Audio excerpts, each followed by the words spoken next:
Afin de réaliser une analyse de fluor total présente dans un échantillon d'eau industrielle ou sanitaire, préparez l'appareil de mesure et son porte-tube, un flacon contenant l'échantillon à analyser, une seringue, un filtre et un tube de mesure. Les deux réactifs Dandriddiag et Standard 1000 doivent avoir atteint la température ambiante avant de débuter la mesure. Allumez le luminomètre et patientez quelques secondes pendant la calibration de l'appareil.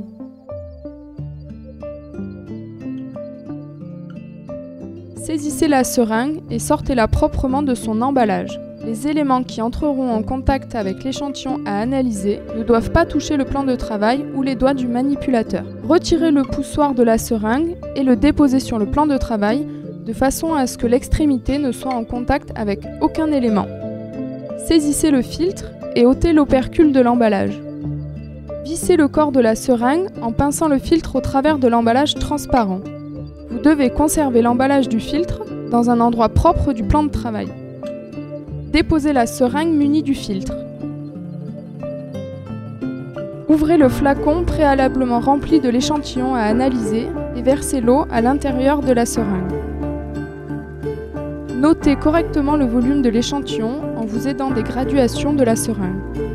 Replacez le poussoir dans le corps de la seringue et filtrez l'eau au travers de la membrane. La filtration permet de concentrer les micro-organismes présents dans l'échantillon sur le filtre.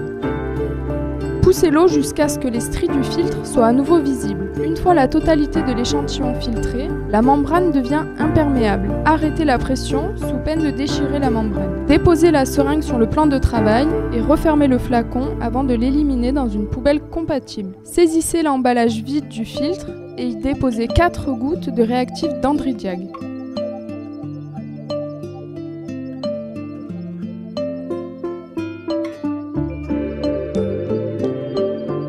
Saisissez la seringue. Appuyez sur le poussoir pour emmener la colonne d'eau présente dans la pointe du filtre à son extrémité. Placez la pointe du filtre dans la cupule transparente et aspirez toujours verticalement la totalité du réactif Dandriddiag. Avec le pouce, maintenez la dépression dans la seringue. Saisissez le tube de mesure et placez la pointe du filtre sur le bord intérieur. Pressez le poussoir délicatement avec le pouce. Changez de position pour forcer sur le poussoir avec la paume de la main pour chasser la totalité du réactif dans le tube jusqu'à l'apparition d'une mousse blanche à l'extrémité de la pointe du filtre. Attention de ne pas produire une quantité de mousse trop importante dans le haut du tube. Déposez la seringue et munissez-vous du porte-tube. Fixez le tube de mesure au porte-tube.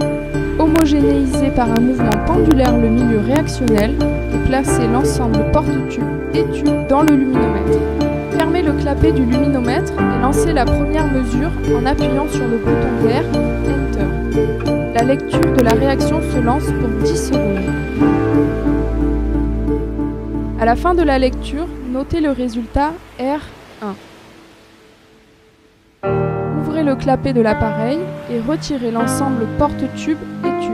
Retirez le tube fixé au porte-tube, puis saisissez le flacon de réactif Standard 1000 et déposez une goutte de réactif en prenant soin de tenir le flacon toujours verticalement et faire en sorte que la goutte se détache seule du flacon sans toucher les bords du tube pour assurer un volume correct d'ajout dosé.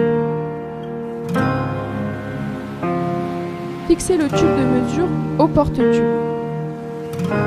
Frappez délicatement le fond du tube sur le plan de travail, puis bien homogénéisez par un mouvement pendulaire le milieu réactionnel. Placez l'ensemble porte-tube et tube dans le luminomètre. Fermez le clapet du luminomètre et lancez la seconde mesure en appuyant sur le bouton vert Enter. La lecture de la réaction se lance pour 10 secondes. À la fin de la lecture, notez le résultat R2. Ouvrez le clapet de l'appareil et retirez l'ensemble porte-tube et tube. Éliminez le tube contenant le milieu réactionnel, puis éteindre le luminomètre.